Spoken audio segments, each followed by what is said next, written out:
这酒有力气。哟，客官是懂酒的人呐。再给我切2斤牛肉来。好，马上就来。今天要喝个痛快。武松赶路至一家深山野店，腹中早已又饥又饿。入店后，他先将随身哨棒靠在一旁。哨棒乃是水浒中非常常见的兵器。武松的哨棒长约 1.5 米，在靠近棍梢处钻有孔洞，在舞动时会发出扑哨声，可在赶夜路时吓退野兽，也可用作登山的主杖及挑行李等。与之对应的叫做闷棍。武松在猛饮了一口酒后，吩咐小二切上2斤牛肉。牛肉可谓是梁山好汉打尖住店的标配。有很多人认为宋朝禁止宰杀耕牛，吃牛肉不合朝廷法度。武松吃牛肉是对朝廷的蔑视，也能说明这家店是黑店。实际上并非如此，宋朝并非禁止宰杀耕牛，而是禁止私自宰杀耕牛。一方面是因为耕牛在古代农业社会是重要的生产工具，而另一方面是因为牛皮、牛筋、牛角可用来制作盔甲和弓弩，具有重要的军事用途。但如果耕牛老了或者病死了，向朝廷报备后其实是可以宰杀食用的，不过价格定然不低。吃牛肉意在展现梁山好汉的豪气，而2斤牛肉的量对于武松而言并不多。待小二端来满满一大盘牛肉时，却发现武松竟已将他刚斟满的3大碗酒全部喝光，他的脸色竟有些难看。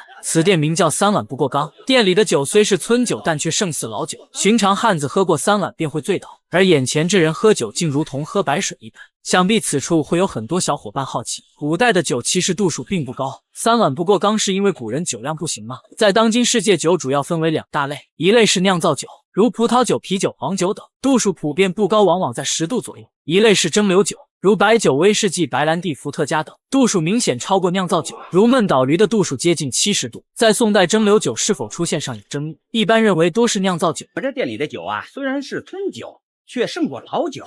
一般在我们店中吃上3碗的人就倒了，过不了前面的景阳冈。知道的，吃过3碗就不再要了。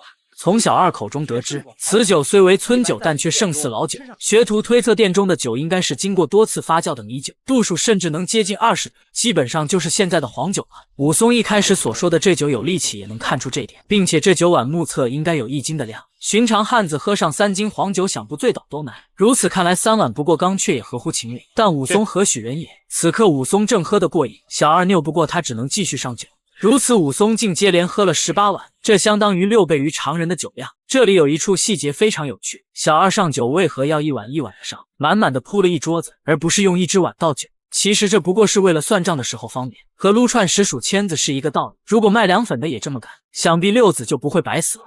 他吃了2碗粉，只给1碗的钱，你不是欺负老实人吗？武松酒足饭饱，提了哨棒便要出门，却不料小二竟又过来苦言相劝。原来前面的景阳冈上最近出现了一只食人猛虎，已经坏了20-30条好汉性命。武松喝了这么多酒，且又是一人过冈，简直就是送外卖。武松便肉松白送性命，掌柜的也来一起劝导。他建议武松先在店里住1晚，待明日凑足人数一同过冈也不迟。但武松素来谨慎，他认为这老少心思不正，劝他留宿是为了谋财害命。武松有此想法，却也合乎情理。一是因为北宋末年乃是乱世，杀人越货的勾当再寻常不过；二是因为景阳冈这条道他已走了10几趟，从没听说过有猛虎。而这一老一少可以说是水浒中为数不多的没有害人之心的好人。谁不怕死啊？待会儿啊，他肯定回来。此人呐，非同一般呢。天色愈发暗淡，武松路过一处枯木，见到上面写着猛虎伤人的警示后，他轻蔑一笑，认为不过是店家骗人的把戏。但等他行至一处破庙时，却赫然发现竟真的有官府保门。武松顿感脊背发凉，而此刻他也陷入两难的局面，继续过冈很有可能命丧虎口，而折返回去定会被那2人笑话。我若回去被他们笑，只是好汉。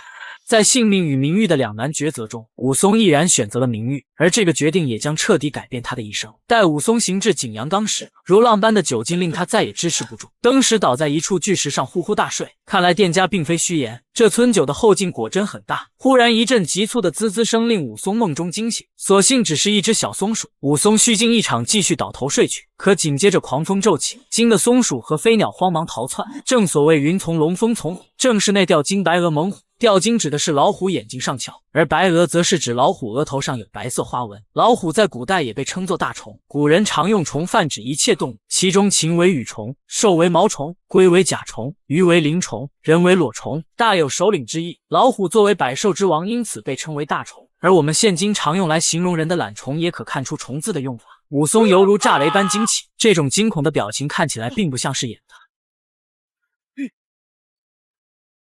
五爪扑面，侧身闪避，力劈华山。好在还有哨棒在手，但只可惜这一棒打在了树干上，哨棒登时断为两截。此刻的武松已近乎绝望。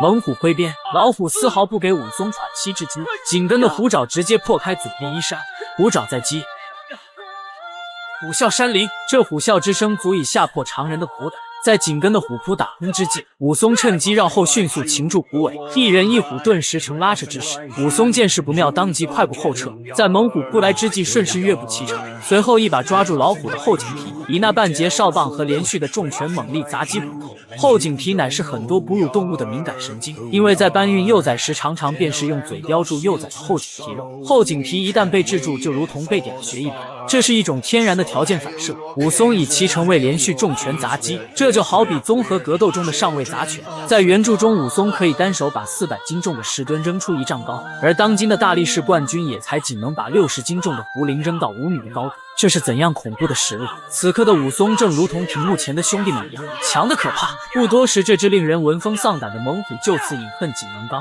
而武松命运的齿轮也从此刻开始转动。打虎英雄武松至此名满江湖。值得一提的是，这段央视版的武松打虎片段竟用的是真老虎拍摄，这种敬业的精神实在令人钦佩。武松回到清河县后得县令赏识，成为了一名都头。他与哥哥5大兄弟团聚，又见嫂嫂勤劳貌美，一家人其乐融融。可常言造化弄人，这种幸福的日子并没能持续太久。新的故事即将展开。大佬，来吃药。